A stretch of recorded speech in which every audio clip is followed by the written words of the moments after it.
très important ce que tu fais. Mettre de la lumière dans la vie des gens, c'est le plus beau don que le Seigneur peut t'avoir donné. Henri, c'est l'histoire d'un orphelin qui a été élevé dans un couvent. Et du jour au lendemain, il doit quitter.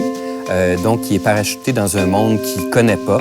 Il arrive chez le génie de la lampe, qui, justement, s'occupe d'entretenir les luminaires dans la ville. Henri va travailler chez le génie de la lampe et va, sans s'en rendre compte, remettre de la lumière dans la vie des gens, au propre comme au figuré.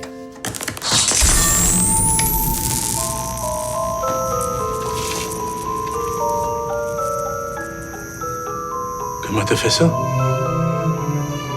J'ai un don. C'est venu tout seul que ça soit raconté sous forme d'un conte ou d'une fable, parce que c'est en dehors du temps, et qui dit en dehors du temps dit sans âge. Fait que c'était vraiment pour permettre aux spectateurs de s'enlever des références et d'embarquer vraiment dans un conte, comme des contes pour enfants qui sont sans temporalité, si on veut.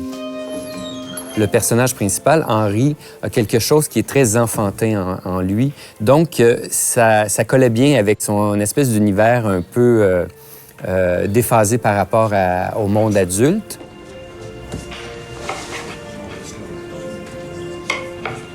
Et d'ailleurs, le personnage de Henri, on allait puiser beaucoup dans des films de Charlie Chaplin là, pour développer son jeu parce que il parle pas beaucoup dans le film. C'est un jeu très physique.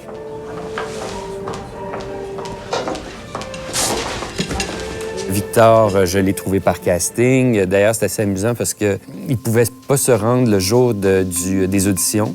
Il m'a envoyé une vidéo qu'il avait faite lui-même des auditions que j'ai reçues la veille des auditions. Et donc, c'est la première fois que je voyais mon personnage de Henri prendre forme. Puis c'était assez émouvant, je dirais. Toi? Henri.